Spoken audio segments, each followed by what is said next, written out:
அண்ணா ஒரு 4 இட்லி பார்சல் கட்டி வைங்க. போயிட்டு வந்து வாங்கிக்கிறியா? இல்லைண்ணா வேற யாராவது வருவாங்க, அவங்கள்ட்ட கொடுத்துருங்க.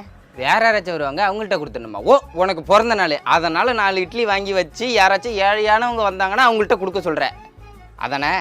ஆமாண்ணா, காசு அவங்கள்ட்டே வாங்கிக்கங்க. காசு அவங்கள்ட்ட வாங்கிக்கணுமா? ஏண்டி அதுக்கு அவங்களே ஏமா எதுக்குமா இப்போ மாத்திரை முழுங்குற? உடம்பு சரியில்லாமல் இருந்துச்சு, மாத்திரை முழுங்குனா ஓகே. அதான் இப்போ உடம்பு சரியாயிடுச்சுல, அப்புறம் எதுக்கு மாத்திரை போட்டு முழுங்கிட்டு கிடக்குற? 10 நாளா மாத்திரை போட்டேன் இல்லைங்க, அது பழக்கமாயிடுச்சு. மாத்திரை போடாம தூக்கம் வர மாட்டுது. பழக்கம் ஆயிடுச்சா? ஏதோ போதை மாத்திரையை போட்டு பழக்கமான மாதிரி சொல்றா? ஆஹா, இவளுக்கு கிட்னில கல்லு வர போறது உறுதி. ஆத்து ஆத்து விடாத. ஏன் இப்ப நாத்தத்துல உங்களுக்கு ஏதாவது பிரச்சனையா? எனக்கு ஒன்றும் பிரச்சனை இல்லைம்மா, நீ ஆத்து. உன் கையே நீ ஆத்துற. காலையிலேருந்து ஆத்துற. காலையில ஏஞ்சதுலேருந்து நைட்டு தூங்க போற வரைக்கும் அந்த டீயை போட்டு ஆத்திக்கிட்டே தான் இருக்கா. டீ கடை போட்டுருமா ஒண்ணு வீட்டுக்கு வெளியே. டேய் ராக்கி, என்னடா இங்க வந்து படுத்து கிடக்குற? சிங்கிள் டீக்கு கூட வழி இல்லை, அதான் இங்க வந்து படுத்துட்டேன். ஏண்டா உன்கிட்ட காசு இல்லைன்னா என்கிட்ட வந்து கேட்டுக்க வேண்டியதானே? கேட்டிருந்தா என்ன சொல்லியிருப்ப? இல்லைன்னு சொல்லிருப்பேன்.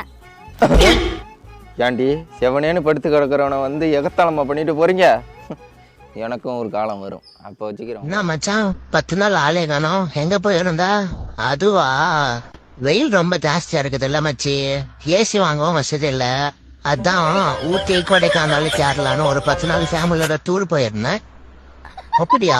செலவு எவ்வளவு ஆச்சு? ஒரு 55,000 ஆச்சு மச்சான். இங்கதான் தொலைச்சேன். எப்படா தொலைச்ச? ஜஸ்ட் நவ. எதடா தொலைச்ச? லிப்ஸ்டிக் மாமா. கவலையாவே இருக்கு, ஆனா என்ன கவலைன்னு தான் தெரியல. என்ன கவலைன்னே தெரியாம கவலைப்படுறது நினைச்சே ஒரே கவலையா இருக்கு.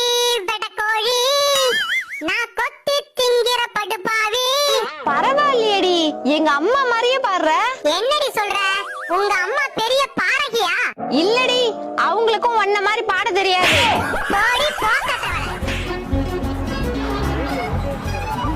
எதுக்கு இவன் நெளிஞ்சுக்கிட்டே வரான்? டிபி, நான் உங்ககிட்ட ஒன்று சொல்லணும்டி. மூதேவி லவ் சொல்ல போதுன்னு நினைக்கிறேன். சொல்ற பூபதி. என்கிட்ட 50 ரூபா கடன் வாங்கினல, அதை எப்படி எனக்கு தர போற? தோப்பாரு, அந்த 50 ரூபாய் நான் உன்கிட்ட கேட்க மாட்டேன், நீனு தராமே விட்டுறலாம்னு நினைக்கிற. மரியாதையை 50 ரூபாய் காசு எடுத்து வை.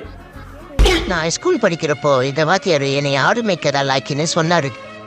அந்த ஒரு காரணத்துக்காகவே நான் வெறிக்கொண்டு படிச்சேன். சூப்பருங்க. இப்ப என்ன பண்றீங்க நீங்க? இப்போ மாடு மேய்ச்சிக்கிட்டு இருக்கேன்.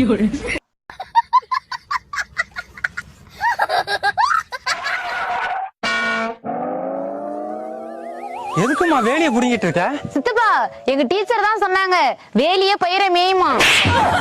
அதுக்கு ஏன் கம்பி வேலையை புடுங்குற? போய் கல்லியை புடுங்க வேண்டியதானே? சரி சித்தப்பா. ஏண்டி கல்லிய புடுங்கனா முள்ளு குத்தாதா? ஆமால. ஐயோ, இவ உயரத்துக்கு 20 கிராம் மூளையாவது கொடுத்திருக்கலாம் கடவுளே. என்னம்மா வர வர படிக்க மாட்டியா? யார் சித்தப்பா சொன்னா?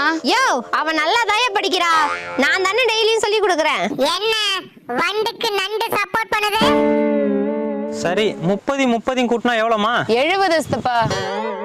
ஒரு சான்ஸ் குடியா. 10 5 கூட்டினா எவ்வளோமா? 25. இன்னொரு சான்ஸ் கொடுத்து பாரியா. 1 கூட்டினா எவ்வளோமா? 2 சித்தப்பா. கடைசியா ஒரு சான்ஸ் கொடுத்து பாரியா. மேயிற மாட்ட நக்கற மாட கிடக்குமா? முதல்ல இவள படிக்க விடா, அப்புறம் அவள்கிட்ட கேள்வி கேட்கலாம்.